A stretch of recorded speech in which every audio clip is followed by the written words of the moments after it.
Bismillahirrahmanirrahim. Assalamu alaikum, my dear students. You are welcome to my YouTube channel Intermediate Chemistry by Sumaira Mumtaz.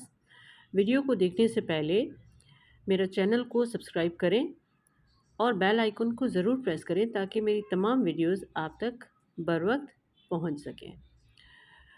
First year chemistry new syllabus के accordingly हम chapter number 5 के MCQ solve कर रहे हैं। First year chemistry according to new syllabus chapter number 5 के MCQs exercise question number 1 choose the correct answer. और इसमें part 1 question है the boiling point of water H2O is 100 degree Celsius whereas that of hydrogen sulfide H2S is 42 degree Celsius. This can be attributed to A. Smaller bond angle of H2S than H2O, smaller radii of oxygen than sulfur, high ionization potential of oxygen than sulfur, or D part is tendency of water to form hydrogen bond. H2S and H2O hydrogen oxygen के साथ लगा हुआ है और sulphur के साथ hydrogen लगा हुआ है, तो दोनों ऑक्सीजन और सल्फर एक ही ग्रुप में हैं, लेकिन H2O का बॉइलिंग पॉइंट 100 डिग्री सेल्सियस है जबकि H2S का बॉइलिंग पॉइंट 42। ये हाइड्रोजन बॉन्ड की वजह से है। This is due to hydrogen bond that is present in H2O, that is why its boiling temperature is 100 degree Celsius whereas in H2S it is just 42 degree Celsius. तो water के अंदर hydrogen bond होती है तो इसलिए इसका जो boiling temperature है वो ज़्यादा है। Part 2 is liquid can form convex meniscus in a narrow glass tube, यानी कि लिक्विड में क्या होता है कि कॉन्वेक्स मेनिस्कस बन रहा है। ये किस वजह से होता है? Cohesive force are stronger than adhesive forces, adhesive forces are stronger than cohesive forces, cohesive and adhesive forces are equal in strength, none of these.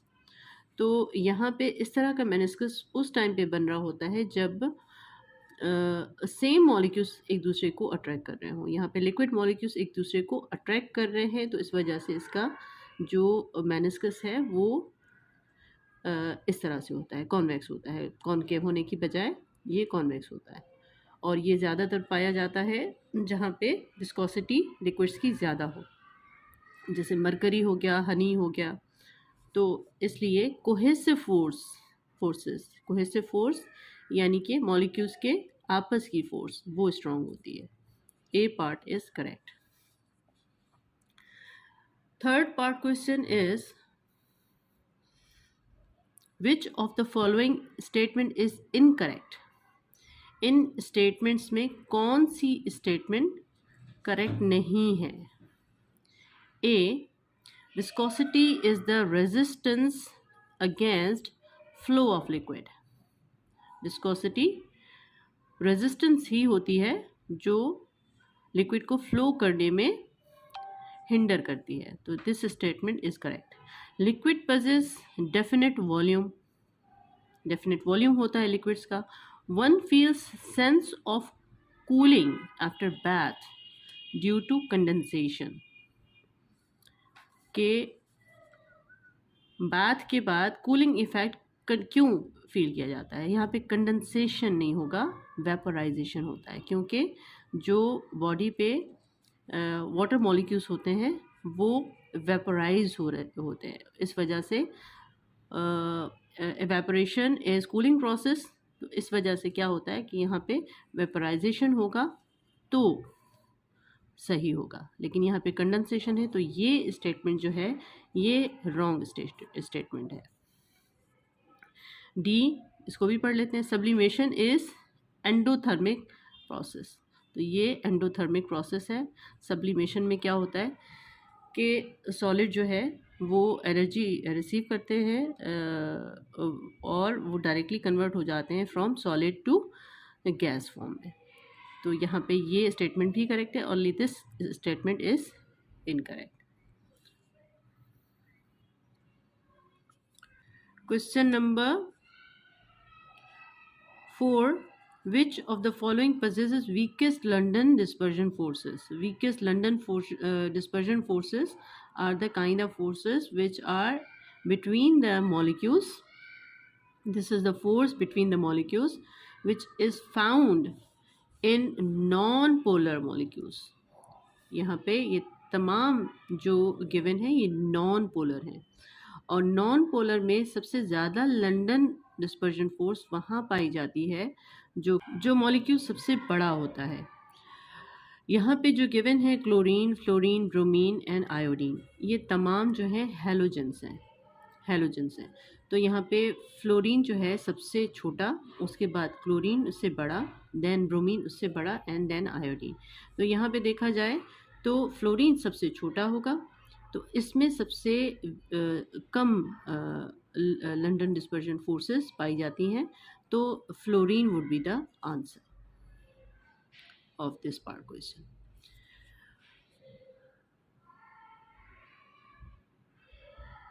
Question number 5. Hydrogen bond is not found in. Hydrogen bond किस में पाई नहीं जाती? Water में, methane में, ammonia में या hydrogen fluoride में? तो यहाँ पे ये याद रहे कि हाइड्रोजन बॉन्ड अगर हाईली इलेक्ट्रोनेगेटिव एटम्स जैसे नाइट्रोजन, ऑक्सीजन है, नाइट्रोजन, ऑक्सीजन एंड फ्लोरीन, तो इसमें सबसे ज़्यादा होती है, उसके बाद इसमें और इसमें। इनके साथ हाइड्रोजन अगर अटैच्ड है तो वो उसके साथ जो बॉन्डिंग हो सकती है, हाइड्रोजन बॉन्डिंग हो सकती है, बाकी किसी के साथ नहीं हो सकती। तो यहाँ पे H2O, यहाँ पे ऑक्सीजन मौजूद है, यहाँ पे हाइड्रोजन बॉन्डिंग होगी, यहाँ पे नाइट्रोजन, यहाँ पे हाइड्रोजन बॉन्ड होगी, यहाँ पे फ्लोरीन, इसमें हाइड्रोजन बॉन्ड होगी। सिर्फ ये जो होगा मीथेन, जो कि नॉन पोलर मॉलिक्यूल भी है, तो इसमें जो होगी वो हाइड्रोजन बॉन्ड नहीं पाई जाएगी। तो इस तरह से हमारा करेक्ट आंसर वो मीथेन होगा, CH4। Next part question is the boiling point of different liquid में be different at the same external pressure due to amounts of liquid. ये नहीं होगा। डिफरेंट लिक्विड्स के डिफरेंट बॉइलिंग पॉइंट्स होते हैं जबकि एक्सटर्नल प्रेशर सेम होता है। तो उसकी वजह क्या होती है कि उनकी इंटरमॉलिक्यूलर फोर्सेस जिसकी कम होंगी उसका बॉइलिंग टेम्परेचर कम होगा, जिसका इंटरमॉलिक्यूलर फोर्सेस ज़्यादा होंगी उसका बॉइलिंग टेम्परेचर ज़्यादा होगा। Which statement is incorrect about evaporation? Evaporation में कौन सी स्टेटमेंट जो है वो इनकरेक्ट है? It is an exothermic process. It is a reverse process of condensation. It occurs at all temperature and pressures. It causes cooling effect. तो it causes cooling effect होता है, ये सही है। It occurs at all temperature and pressures. evaporation होती रहती है हर temperature और प्रेशर पे। अगर टेम्परेचर बढ़ा दिया जाए तो बढ़ जाती है, और इसी तरह से प्रेशर के कम और ज़्यादा होने से भी इवेपोरेशन होती है। It is a reverse process of condensation. Condensation का रिवर्स होता है इवेपोरेशन।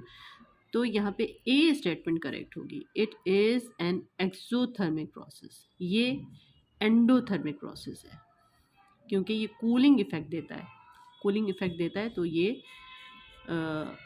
एंडोथर्मिक रिएक्शन होगा, और ये स्टेटमेंट जो है वो इनकरेक्ट है।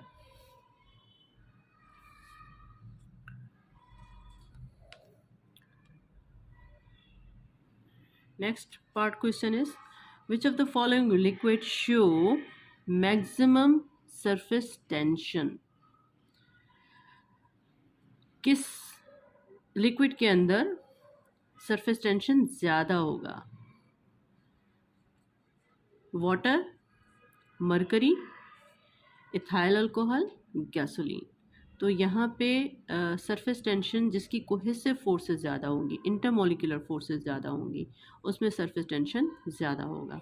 तो वाटर भी हो सकता है, लेकिन मरकरी मरकरी के जो मॉलिक्यूल्स हैं वो एक दूसरे जो मरकरी के जो एटम्स हैं एक दूसरे के साथ स्ट्रांगली बॉन्डेड होते हैं, तो इसलिए उसकी जो शेप होती है वो इस तरह से पाई जाती है ज़्यादातर। तो इसकी जो सरफेस टेंशन होगा वो सबसे ज़्यादा होगा। इथाइल अल्कोहल इसमें भी नहीं होगा, गैसोलीन ये भी नहीं होगा।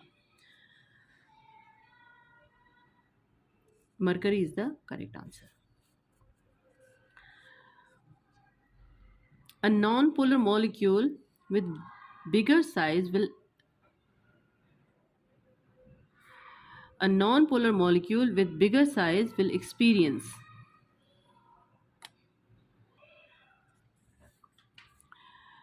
एक ऐसा नॉन पोलर मॉलिक्यूल जो बिगर साइज में है, तो इसमें कौन सी फोर्स ऑफ अट्रैक्शन होगी? लंडन फोर्स होगी, डायपोल डायपोल इंटरेक्शन है, या हाइड्रोजन बॉन्डिंग है? नॉन पोलर मॉलिक्यूल्स में लंडन फोर्सेस पाई जाती हैं। नॉन पोलर डायपोल में जो होती है वो पोलर मॉलिक्यूल्स में पाई जाती है, dipole dipole interaction. Hydrogen bond जिसकी इलेक्ट्रोनेगेटिविटी ज़्यादा हो और हाइड्रोजन अटैच हो उसके साथ, वहाँ पाई जाती है। All of these. तो इसमें क्या होगा कि नॉन पोलर जो कि आयोडीन, क्लोरीन, ब्रोमीन, मीथेन, तो उसमें लंडन डिस्पर्शन फोर्स पाई जाती है। Question number 10 part question. Cooking time is reduced in pressure cooker. Cooking time reduce किया जा सकता है प्रेशर कुकर में, कैसे? Boiling point of water increases, boiling point of water decreases उस सूरत में, या vapour pressure of liquid is reduced, heat is uniformly distributed. Pressure cooker में क्या करते हैं कि हम उसका एक्सटर्नल प्रेशर या एटमॉस्फेरिक प्रेशर बढ़ा देते हैं, और अगर एटमॉस्फेरिक प्रेशर बढ़ जाता है तो उससे बॉइलिंग पॉइंट भी बढ़ जाता है। बॉइलिंग पॉइंट, बॉइलिंग टेम्परेचर, अगर एटमॉस्फेरिक प्रेशर अगर बढ़ जाए तो बॉइलिंग पॉइंट भी बढ़ जाता है। तो बॉइलिंग पॉइंट बढ़ जाने की वजह से ज़्यादा एनर्जी फूड को पहुंच रही होती है, इसलिए वो जल्दी कुक हो जाता है। तो यहाँ पे इसका करेक्ट आंसर जो होगा वो boiling point of water increases होगा। अब तक के लिए इतना ही। Thanks for watching. अल्लाह हाफिज़।